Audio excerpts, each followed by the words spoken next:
Yes, people, what's going on? Welcome to Stretford Paddock. I am Adam McCullough. We are back with another Gazzetta United. Yes, you heard it right. I've got a couple of papers and a coffee as well. And I need this coffee. I'm going to tell you, I really need this coffee. If you were watching the UFC last night, you may have been watching True Geordie's live stream. And you would have seen that this guy right here was on that. Now, the time here right now is very, very early. I got in about 20 minutes ago on the way home from the shoot. I got myself a McDonald's breakfast, which I haven't had since God knows how long, when I was absolutely hanging. Got myself some papers ready in time for you lot. So this face has had absolutely no sleep. So give me some appreciation. Hit that like button. Make sure you're subscribing, commenting, sharing. And let's look. I haven't even cracked this coffee yet. This is how fresh this is. This is how fresh it is. I say fresh. It's a McDonald's coffee. Not great, is it? Needed that. Anyway, let's get stuck into this. Now, what I love here, yeah, is inside here somewhere, we've got an article, which we're not going to go into because it's too early for me to be getting this heavy. But it says human rights talks planned. As in, human rights talks among the England stars. Are they going to make a protest? Yada yada. Now, we've got footballers deciding their approach to human rights and their protests and having discussions about that on the back pages. And on the front pages, we've got the story of the Prime Minister's affair. Amazing. That's usually the other way around, isn't it? The footballers and the... Anyway, let's get stuck into what's on these back pages. And we've got Van Dijk being on Zoom to the Dutch team. Does anyone really care about that? No. This is a juicy story, let me tell you.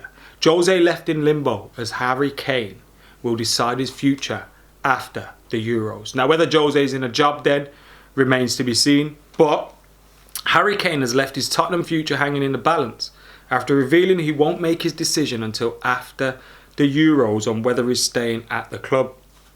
Now that is very, very interesting in itself. Now, I know the papers get excited when very little is said. He said it's a hard question to answer right now, asking if he'd have to move to win trophies. It's important that all my focus is on 2 England games, the rest of the season with Tottenham and then the Euros. To be thinking about speculation or rumours would be damaging in terms of my own performance. That's very weird. You know what I mean? Like, this isn't Paul Pogba got on an international trip making a random statement which you don't know what the meaning is to and all those kind of things. This is Harry Kane, Spurs captain, England captain, Mr. He won't leave Spurs, you know, with or without a trophy. Like, this is him.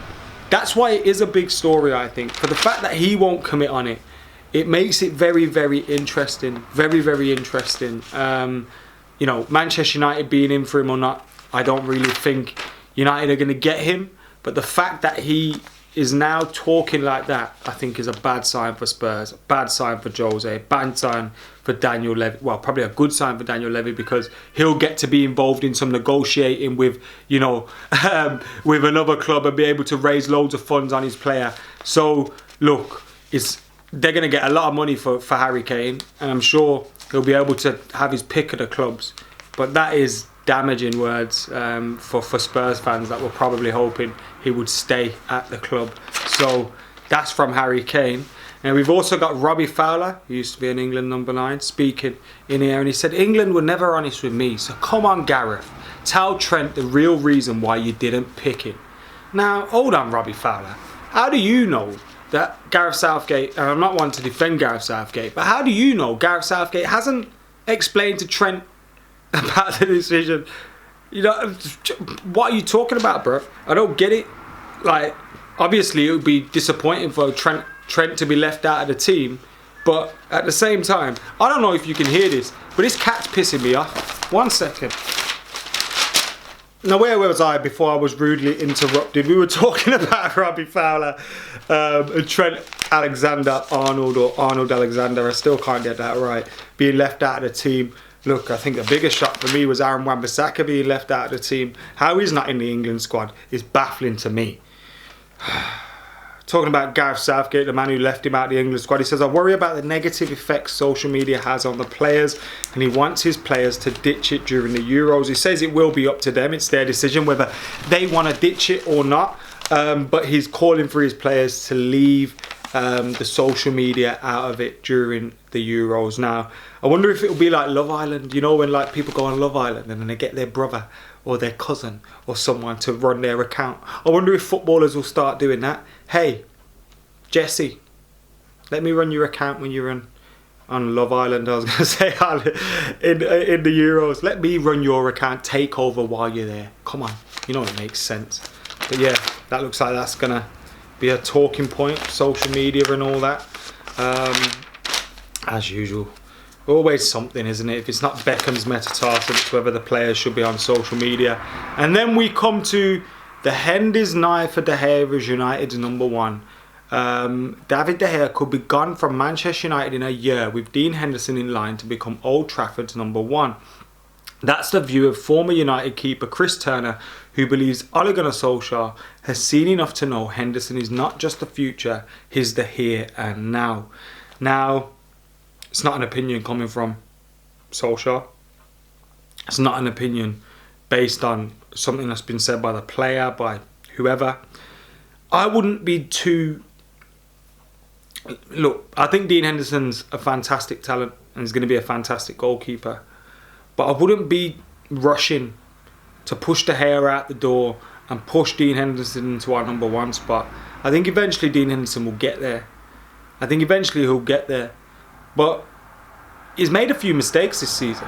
Do you know what I mean? And if he's our number one, those mistakes get highlighted. We no longer have the same people coming out saying, oh, he's mint and he should be playing for England and he should be playing for United week in, week out. We have those same people coming out and saying, he's making mistakes.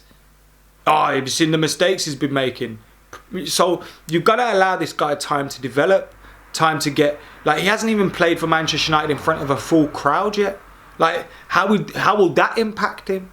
Like, I just think we've got to take our time here. Just like we wouldn't get rid of Cavani, get rid of Marshall and say, right, Mason Greenwood, you're our main number 9 right now. Just like we wouldn't do that, we shouldn't be looking to force Dean Henderson as like De Gea out the door and Dean Henderson, you're the man right now. Here's the number 1 spot.